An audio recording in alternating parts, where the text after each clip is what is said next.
नमस्कार, स्वागत है आपका एडवांस न्यूज नेटवर्क पर। मैं हूं आपका दोस्त नवीन चौहान। कल अखिलेश यादव सहारनपुर में थे, तीतरो में। 5 साल बाद यह मौका आया था जब वो तीतरो पहुंचे थे, और 5 साल बाद अब बहुत कुछ बदल रहा है।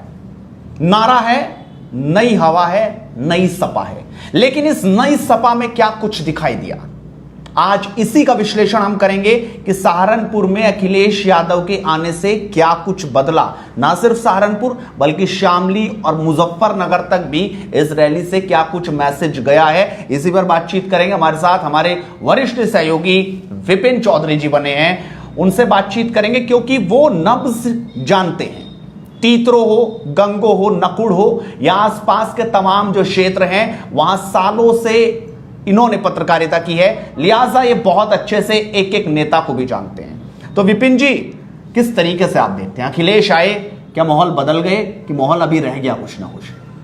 देखिए, जिस तरह से भारतीय जनता पार्टी 2017 में सरकार बनने के बाद से काम कर रही है, तो भारतीय जनता पार्टी को भी कमतर आंकना मेरे हिसाब से गलत होगा। लेकिन जिस तरीके से कल कस्बा तीतरो में अखिलेश यादव की रैली हुई है, सर्व समाज के नेता चौधरी यशपाल सिंह जी, जिन्होंने सर्व समाज के लिए काम किया, उनके 100वें जन्म दिवस पर जिस तरीके से सर्व समाज के लोगों की भीड़ जुटी है, तो उससे तो साफ संकेत दिखाई दे रहा है कि 2022 में परिवर्तन होने की संभावना है, उम्मीद है।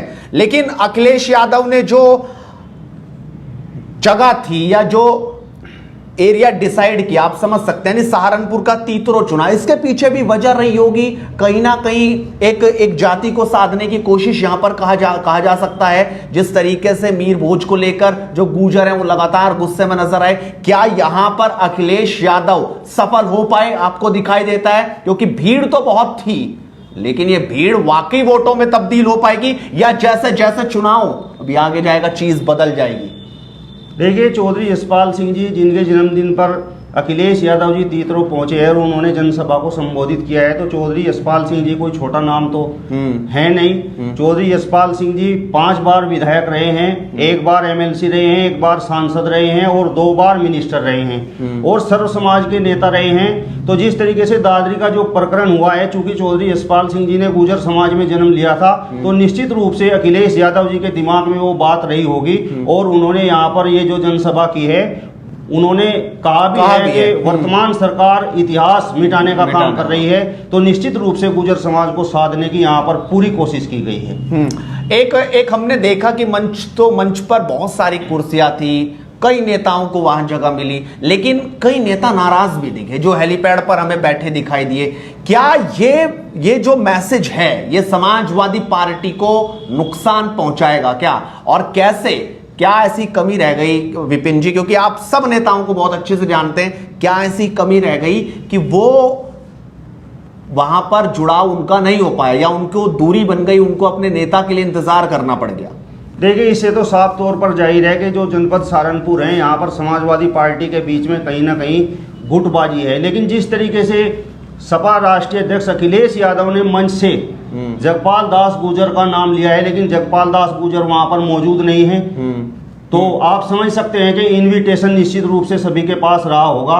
और जिस तरीके से वहां पर आप बता रहे हैं, वहां पर जो है नाहिद हसन कैराना से विधायक हैं, बिल्कुल बिल्कुल, उमर अली, नाहिद हसन, उमर अली खान हैं, माविया अली पूर्व विधायक हैं, वहां पर सभी मौजूद थे। तो निश्चित रूप से ये कहीं ना कहीं, जैसा मैं महसूस कर रहा हूँ, जनपद सहारनपुर में समाजवादी पार्टी के लिए ये शुभ संकेत नहीं है और ये जो है कहीं ना कहीं उनमें आपस में सही प्रकार से तालमेल नहीं है।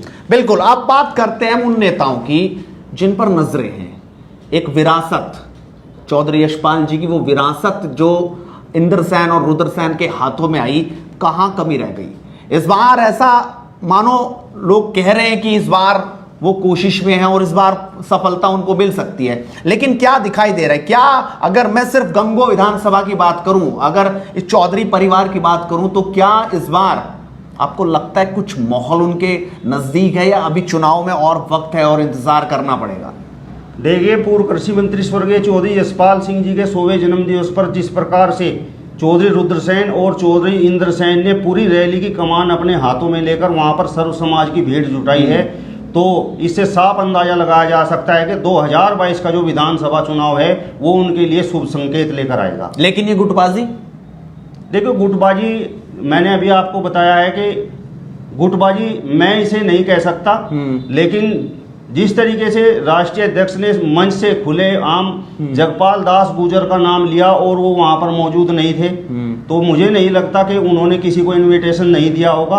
और समाजवादी पार्टी कहीं ना कहीं गुटबाजी का जो है जिस तरीके से ये एक तरह से ये जो तो मतलब गुटबाजी ये का दिखावा है। इसके पीछे ये कहा जा सकता है कि तमाम नेता ये चाहते थे कि तीतरों की जगह कहीं और ये रैली होनी चाहिए, ये कारण था या कुछ कारण और कुछ था इसके पीछे, क्या आपको वजह दिख रही है? देखिए अभी समाजवादी पार्टी के गंगो विधानसभा प्रभारी चौधरी इंद्र सेन ने एक बयान में कहा था कि कुछ लोग जनपद सहारनपुर से ही जो समाजवादी पार्टी से जुड़े हुए हैं वो नहीं चाहते थे कि तीतरों में यह रैली हो, और वो लगातार इस रैली का जो है लखनऊ में जा जाकर विरोध भी कर रहे थे और कार्यक्रम सेट होने के बावजूद वो जनता को गुमराह करने का काम कर रहे थे कि तीतरों में रैली नहीं होगी। और उसमें वो सफल हो नहीं पाए, इसलिए उन्होंने डेरा हेलीपैड पे डाल दिया, ये समझा जाए। बिल्कुल, इससे तो यही अंदाजा लगाया जा सकता है। लेकिन नाहिद हसन विधायक हैं उनके, अखिलेश यादव बहुत पूछते भी हैं नाहिद हसन को, लेकिन नाहिद भी 2 घंटे बाग में बैठकर प्रतीक्षा करते रहे।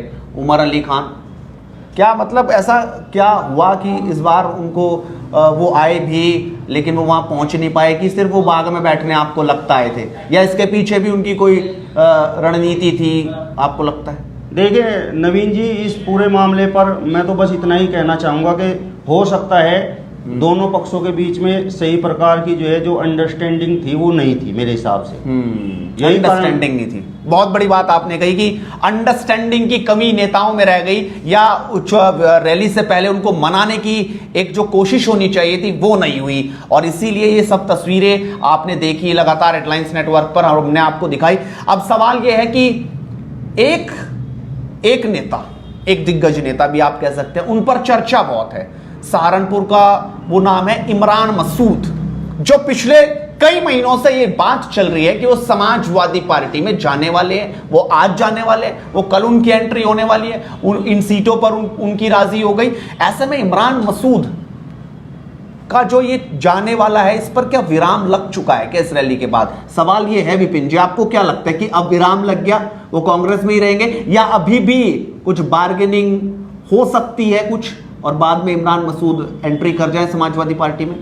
देखिए जिस तरीके से आप इमरान मसूद की बात कर रहे हैं, तो इमरान मसूद मुस्लिम समाज के एक बड़े चेहरे हैं, और यदि जनपद सहारनपुर की बात करें तो जनपद सहारनपुर में वो 7 विधानसभाओं पर अपने हिसाब से काम करना चाहते हैं। तो जिस तरीके से उन्होंने अभी पिछले कुछ दिनों पहले बयान दिया था कि उत्तर प्रदेश में भारतीय जनता पार्टी को केवल समाजवादी पार्टी रोक सकती है, तो उससे तो निश्चित रूप से ये बात तो साबित हो चली है कि कहीं ना कहीं उनका मन समाजवादी पार्टी की तरफ से है। लेकिन मुझे ऐसा लगता है कि सही प्रकार से अभी तक सेटिंग जनपद सहारनपुर की जो 7 विधानसभाएं हैं उन पर सही प्रकार से हो नहीं पाई, और अभी तक उनकी घोषणा नहीं हुई। नहीं, मुझे ऐसा लगता है जिस तरीके से जो खबरें सामने आ रही हैं कि अखिलेश जी से उनकी बात जरूर हुई, लेकिन अखिलेश चाहते हैं कि इमरान मसूद चुनाव ना लड़े, और इमरान मसूद अड़े हुए कि वो चुनाव लड़ेंगे। आपको लगता है कि बिना चुनाव लड़े वो समाजवादी पार्टी में ज्वाइन हो जाएंगे? नहीं, मुझे बिल्कुल ऐसा नहीं लगता। इमरान मसूद पिछले 2-3 विधानसभा चुनाव हार चुके हैं और मुस्लिम समाज के एक बड़े चेहरे हैं। अगर उनकी हम बात करें तो केवल जनपद सहारनपुर ही नहीं,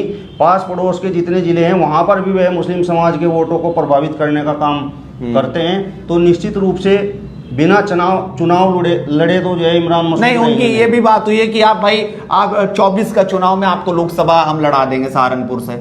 तो आपको लगता है कि इस बात पे राजीनामा हो सकता है कि, या इमरान मसूद को क्योंकि चुनाव लड़ना पसंद है, ये हमने भी देखा है, वो चुनाव लड़ते भी और लड़वाते भी हैं। इस बार उन्होंने एक इंटरव्यू में कहा भी था कि पिछली बार मैं लड़वाने के चक्कर में खुद हार जाता हूं, इस बार अपने पे ध्यान दूंगा। यानी उनकी पूरी तैयारी है कि जो सालों से जो गैप है हार का इस बार भरा जाए। आपको लगता है कि कुछ हो पाएगा इस बार? देखिए, कांग्रेस में तो उमा भूषण जी उनका विरोध कर चुकी हैं, और हाई कमान जो कांग्रेस हाई कमान है कहीं ना कहीं उन्हें भी इस बात की जानकारी हो चुकी है। उनके बयान को भी कहीं ना कहीं उन्होंने संज्ञान में लिया होगा। तो अब भविष्य में क्या होगा क्या नहीं, इसके बारे में तो मैं ज्यादा कह नहीं लेकिन सकता, एक विपिन जी एक बात है, जैसे हमने एक तस्वीर देखी नवजोत सिंह सिद्धू, मैं नोएडा से आया था तो मुझे इस खबर का पता चला कि कल नवजोत सिंह सिद्धू सहारनपुर आएंगे और वो इसी रास्ते से होते हुए लखीमपुर खीरी जाएंगे और प्रशासन उन्हें रोकेगा। तो वहां पर उनके जिला अध्यक्ष भी थे और तमाम दूसरे नेता थे। मैंने उनसे सवाल पूछा कि इमरान मसूद कहाँ है। एक बड़ा नेता नवजोत सिंह सिद्धू अगर यहां पर आ रहे हैं, इमरान मसूद वहां नहीं है, यानी इससे संकेत तो मिल रहे हैं कि इमरान मसूद थोड़ा दूरी अब कांग्रेस से बना रहे हैं। इसमें माना जा सकता है इस बात से कि नहीं? जी बिल्कुल 100% जिस तरीके का उन्होंने बयान दिया है, कांग्रेस पार्टी के राष्ट्रीय सचिव होते हुए उन्होंने कहा है कि उत्तर प्रदेश में भारतीय जनता पार्टी को यदि कोई रोक सकता है तो वह केवल समाजवादी पार्टी रोक सकती है। तो इससे तो आप अंदाजा लगा सकते हैं, तो कहीं ना कहीं उनका झुकाव समाजवादी पार्टी की तरफ। अब सवाल यह है, अगर इमरान मसूद कांग्रेस में ही रहते हैं, कांग्रेस और समाजवादी पार्टी का गठबंधन नहीं होता पिछली बार की तरह, तो क्या जो समाजवादी पार्टी सोच रही है, क्योंकि आप हर सीट का अच्छे से विश्लेषण कर चुके हैं, समझते हैं, जो समाजवादी पार्टी सोच रही है, मैं सिर्फ सहारनपुर की बात नहीं कर रहा, आप शामली की भी बात कर लीजिए, क्योंकि इमरान मसूद का वर्चस्व वहां पर भी रहेगा, तो आपको लगता है कि फिर डामाडोल हो जाएगा काम? जी बिल्कुल निश्चित रूप से। जिस तरीके से 2017 में भारतीय जनता पार्टी की जबरदस्त लहर चल रही थी और उसके बावजूद इमरान मसूद जनपद सहारनपुर में, हालांकि समाजवादी पार्टी के साथ उस समय कांग्रेस का गठबंधन था, इमरान मसूद यहां से 2 सीटों पर अपने लोगों को जिताने में कामयाब हुए। और यदि समाजवादी पार्टी के पक्ष में वो नहीं जाते हैं और कांग्रेस और तब एंटी इनकम्बेंसी भी थी, यानी सत्ता खिलाफ लहर चल रही थी, ये समझा जा सकता है, तब उन्होंने यहां से विधायक जिताने का काम किया। जी बिल्कुल। तो इससे जो है आप अंदाजा लगा सकते हैं कि यहाँ पर जो है जो विधानसभा सीटें हैं उसमें समाजवादी पार्टी को झटका जरूर लगेगा। बिल्कुल। लेकिन आपको मतलब ऐसा क्या लगता है कि अखिलेश यादव एक इतने बड़े चेहरे को नहीं लेना चाह रहे, अब तक बात नहीं बन पाई, अब तक दूरियां बनी हुई है, कहाँ कमी लगती है कि कहाँ चीज अटक रही है? देखिए, जिस तरह से 2014 का लोकसभा चुनाव हुआ था और उसमें जो है इमरान मसूद का एक बयान पूरे हिंदुस्तान में वायरल हुआ था, बोटी बोटी करने वाला, तो उसके बाद से जो है कांग्रेस पार्टी को भी मैं समझता हूँ कि कहीं ना कहीं हिंदू वोटों का उससे खामियाजा भुगतना पड़ा। और अब अखिलेश यादव के मन में भी कहीं ना कहीं वो बात होगी, हो सकता है इस वजह से भी उनकी एंट्री करने में जो है कुछ ना कुछ देरी हो। और आप देख भी सकते हैं मंच पर भी कल अखिलेश यादव जी वहाँ पर जिस समय जनसभा को संबोधित कर रहे थे, वहाँ पर जो मुस्लिम समाज था मंच पर उसकी उपस्थिति मेरे हिसाब से कुछ कम थी। और कहीं ना कहीं हिंदुत्व को इस समय जो है अखिलेश यादव जी भी कहीं ना कहीं मतलब हिंदुत्व की तरफ अब जाना मजबूरी हो गई, इसे समझा जा सकता है। जी जी बिल्कुल। क्योंकि इमरान मसूद ने भी कुछ दिन पहले एक बयान दिया था कि बिना हिंदू के चुनाव नहीं जीता जा सकता। एक ऑडियो उनका वायरल हुआ था, जी जी जी बिल्कुल, चौधरी रुद्रसेन से बात करते हुए। तो उसके पीछे कहीं ना कहीं ये समझ है, समाजवादी पार्टी भी ये समझती है कि इसके बिना काम चलेगा नहीं। लेकिन अब सवाल यह है कि अखिलेश यादव जो सोशल इंजीनियरिंग की जो आप बात कर रहे हैं कि अब वो हिंदू की तरफ ध्यान दे रहे हैं, इसे सोशल इंजीनियरिंग कहा जा सकता है, जो 2007 में मायावती ने किया था। दलित, मुस्लिम और ब्राह्मण वोटर्स को जोड़कर उन्होंने 2007 में सत्ता पाई थी। हालांकि 12 में अखिलेश आए थे और अब 22 की बात हो रही है। तो सोशल इंजीनियरिंग कर पाएंगे? एक तरफ तो वो मुस्लिम प्लस जो जिस सीट पर ज्यादा वोटर दूसरी जाति के हैं उसको टिकट देकर, यानी मुस्लिमों को कम टिकट देकर हिंदू को टिकट देकर वहां पे अपने कैंडिडेट को जिता पाएंगे। आपको लगता है कि ये फायदा हो पाएगा इससे अखिलेश यादव को? जी बिल्कुल निश्चित रूप से सोशल इंजीनियरिंग की शुरुआत तो अखिलेश यादव कर चुके हैं। और जो कल तीतरो में जो जनसभा हुई है उसमें निश्चित उन्होंने जो है स्पष्ट तौर पर जो जिस तरीके से इतिहास बदलने वाली बात कही है, तो उन्होंने गुर्जर समाज को यहाँ पर साधने का पूरा प्रयास किया है। क्या जो दादरी से जो गुस्सा था वो गुस्सा अब यहाँ पर भी अब दिख रहा है कि आप, क्योंकि थे वहां पर तमाम जो लोग थे वो आए थे गुर्जर कम्युनिटी से, तो दिखाई दिया, क्योंकि बातचीत भी हमने की, क्या वो गुस्सा वहां पर दिखा या थोड़ी सी नाराजगी है वो थोड़े दिन में ठीक हो जाएगी? बिल्कुल नवीन जी, जिस तरीके से दादरी का पूरा प्रकरण हुआ है, अनावरण से पहले शिलापट पर गुर्जर शब्द लिखा हुआ था, लेकिन जिस समय अनावरण हुआ वहाँ पर उस समय जो है शिलापट पर गुर्जर शब्द नहीं था। और इसके बाद जिस तरीके से गुर्जर समाज ने अपनी नाराजगी जाहिर की है और तमाम जितने भी गुर्जर समाज बाहुल्य गांव हैं उन सभी के जो प्रवेश मार्ग हैं उन पर मिहिर भोज जी का जो बोर्ड लगाया जा रहा है, तो आप समझ सकते हैं कि गुर्जर समाज में वर्तमान सरकार को लेकर कहीं ना कहीं उस पूरे प्रकरण को लेकर कुछ ना कुछ नाराजगी जरूर है। और जिसको भुनाने का काम यहाँ पर कल जो रैली में समाजवादी पार्टी के राष्ट्रीय अध्यक्ष अखिलेश यादव जी आए हैं, उन्होंने पूरा किया है। क्या ये बड़ी चूक हो गई बीजेपी से? बिल्कुल निश्चित रूप से। अब लग रहा है कि डैमेज कंट्रोल कर पाएगी, क्योंकि अब वहां पर तो अब शीला पट्टी पर तो नाम हो गया, वो सबसे पहले मैंने देखी थी जाकर, लेकिन अगले दिन उससे हट गया। तो आपको लगता है कि थोड़ी सी नाराजगी बाद में ठीक हो जाएगी, या ये वोटर ट्रांसफर हो सकता है अखिलेश यादव पर? देखिए, ये तो भविष्य की बात है, लेकिन वर्तमान जो स्थिति है उसे देखते हुए गुर्जर समाज में उस प्रकरण को लेकर कहीं ना कहीं नाराजगी दिखाई दे रही है। चलिए, अब अगर हम थोड़ी सीट की बात कर लें, अगर चलिए हम शुरुआत गंगों से करते हैं, तो गंगों में आपको क्या दिखाई दे रहा है? गंगों में कैसा मुकाबला रहने की उम्मीद है? एक तरफ तो कीरत हैं और दूसरी तरफ इंद्रसेन या रुद्रसेन में से कोई एक चुनाव लड़ेगा, उनका टिकट होगा, या किसी और का भी अभी तो कुछ चर्चाएं हैं, या इस रैली से उनका टिकट फाइनल माना जाए? बिल्कुल निश्चित रूप से जिस तरीके से उन्होंने भीड़ इस रैली में जुटाई है, तो मुझे तो लगता है कि टिकट में किसी प्रकार की कोई दिक्कत नहीं है। और जिस तरीके की बात आप गंगो सीट को लेकर कर रहे हैं, तो मुकाबला तो कैड़ा होने की संभावना है। लोग कह रहे हैं लाखों लोग आए, आपको क्या लगता है लाखों थे कि हजारों थे? नहीं, लाखों तो नहीं थे, लेकिन मेरे हिसाब से 55-60 हज़ार के करीब वहाँ पर भीड़ मौजूद थी। चलिए, 55-60 हज़ार, मुकाबला दिलचस्प रहेगा कि क्या होगा? देखिए, गंगो विधानसभा की यदि हम बात करें तो जनपद सहारनपुर की एक तरह से गंगो विधानसभा राजधानी है, क्योंकि इस गंगो विधानसभा से पूर्व कृषि मंत्री स्वर्गीय चौधरी यशपाल सिंह जी, पूर्व स्वास्थ्य मंत्री काजी रशीद मसूद साहब और विकास पुरुष के नाम से जाने जाने वाले स्वर्गीय मास्टर कुंवरपाल जी ने जन्म लिया है।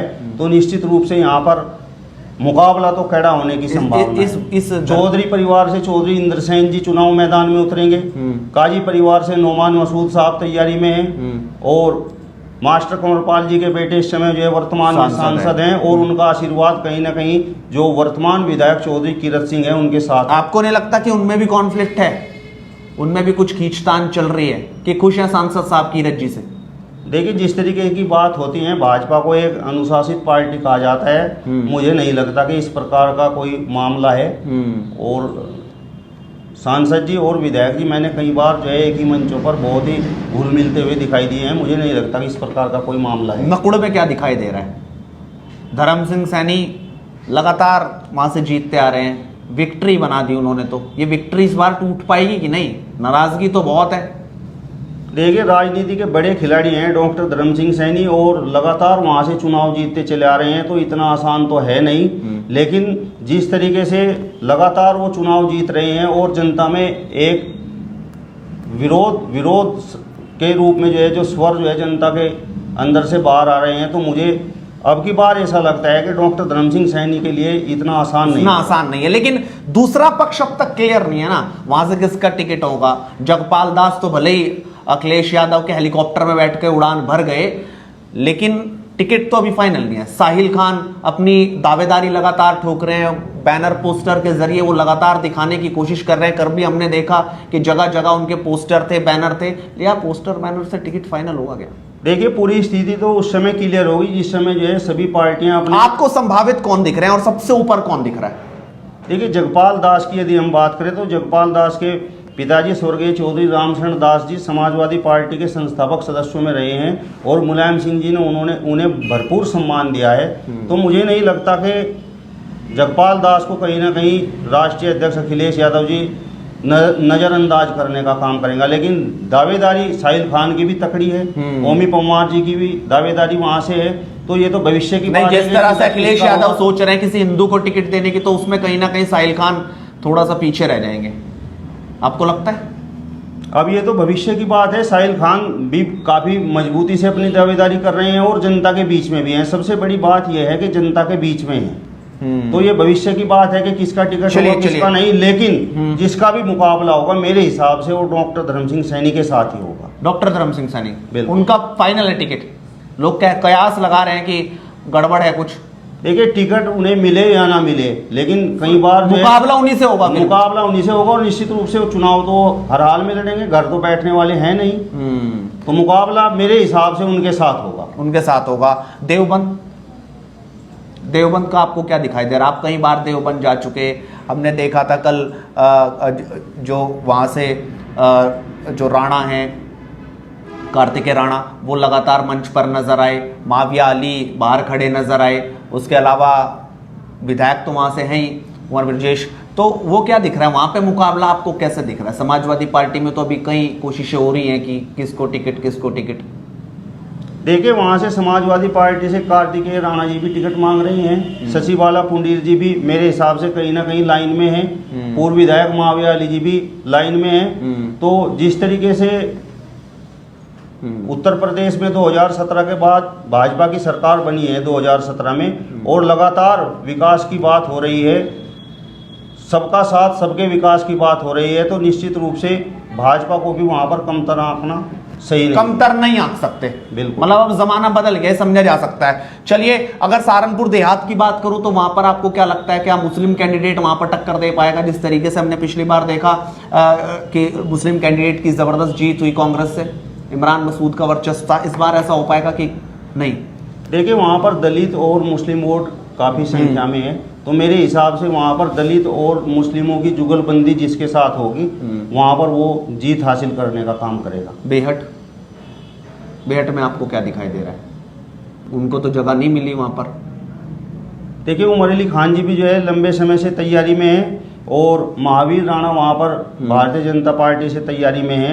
हालांकि कांग्रेस पार्टी के नरेश सैनी वहां पर जो है काफी अंतर से चुनाव जीते थे, और इमरान मसूद का आशीर्वाद उनके साथ था, तो निश्चित रूप से ये बात वहां पर जो है, ये मैं कह सकता हूं कि इमरान मसूद का भी वहां पर जो है मतलब 2-3 सीट पर जिस आशीर्वाद अगर इमरान मसूद का रहा तो कैंडिडेट को फायदा होगा, बिल्कुल, और जबरदस्त फायदा होगा, फिर चाहे वो नकुड़ हो, बेहट हो या फिर सहारनपुर देहात हो, बिल्कुल निश्चित कहा जा सकता है। बिल्कुल यानी 3-4 सीट पर जबरदस्त उनका प्रभाव। और सहारनपुर में वर्तमान में संजय गर्ग जी यहाँ से विधायक हैं, लेकिन इससे पहले भारतीय जनता पार्टी के राजीव कुंवर जी विधायक थे, और इस बार लग रहा है आपको कि राघव लखनपाल विधायक ही यहाँ से लड़ेंगे?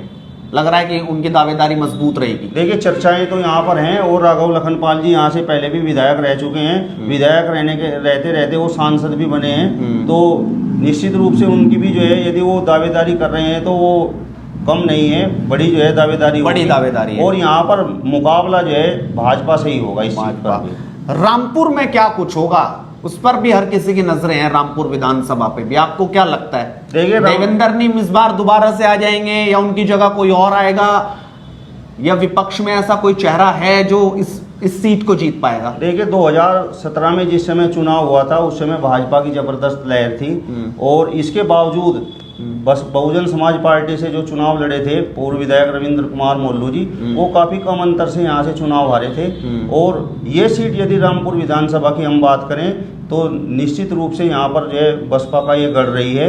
लेकिन इस बार भी जिस तरीके से जो है भारतीय जनता पार्टी विकास के दावे कर रही है, और देवेंद्र नीम यहाँ से चुनाव जीते थे, तो निश्चित रूप से भारतीय जनता पार्टी भी चुनाव मैदान में बढ़िया प्रदर्शन करेगी और मुख्य मुकाबले में रहेगी। चलिए, एक दो सवाल लेकर हम वाइंड अप करते हैं। सवाल एक ये है कि जिस तरीके से जो दलित वोट है वो एएसपी यानी असपा और बसपा, जो चंद्रशेखर हैं रावण, उनका लगता है कि उनका वर्चस्व दलित वोट बैंक पर रहेगा इस बार, उनमें नजर आएगा, युवा उनके साथ जुड़ेंगे, या मायावती के साथ ही जैसा हम पहले से देखते रहे, या फिर बीजेपी के साथ भी इस बार कुछ दलित जा सकता है?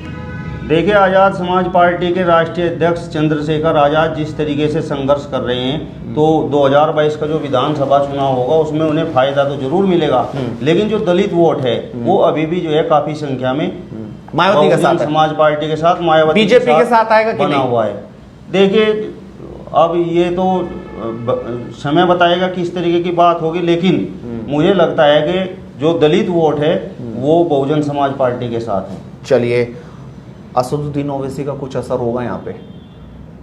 देखिए, यहाँ पर कुछ सीटों पर जिस तरीके से हमने जो है फील्ड में हम पहुंचे हैं और हमने जानकारी की है, हमने मुस्लिम समाज के लोगों से बातचीत की है, तो असदुद्दीन ओवैसी का जो है यहाँ पर किसी प्रकार का कोई माहौल नहीं है, ज्यादा बड़ा फर्क नहीं पड़ेगा। जो मुस्लिम समाज है मेरे हिसाब से मुस्लिम समाज यहाँ पर जो है समाजवादी पार्टी के पक्ष में जाने के लिए अपना मन बना चुका है। लेकिन देखने वाली होगी कि भविष्य में होगा क्या, क्योंकि अभी 2022 के विधानसभा चुनाव में अभी समय है। चलिए और भी बाकी जिलों की बाद में बात करेंगे, लेकिन आज हमने सहारनपुर की बात की और देखा कि आखिरकार विपिन जी ने बताया आपको कि क्या कुछ हो सकता है। सहारनपुर की जो 7 विधानसभा है उनकी हमने चर्चा की, उन पर विचार किया, आपको बताया कौन कैंडिडेट हो सकता है, कौन नहीं हो सकता, और आगे भी इसी तरीके से हमारी चर्चा लगातार जारी रहेगी। आप जुड़े रहिए हेडलाइंस नेटवर्क के साथ और मुद्दे की बात देखते रहिए। इस वीडियो को शेयर करना मत भूलिए और लगातार HD क्वालिटी में इसी तरीके से हम सीधा प्रसारण कर आपको बताते रहेंगे सच्चाई और माहौल।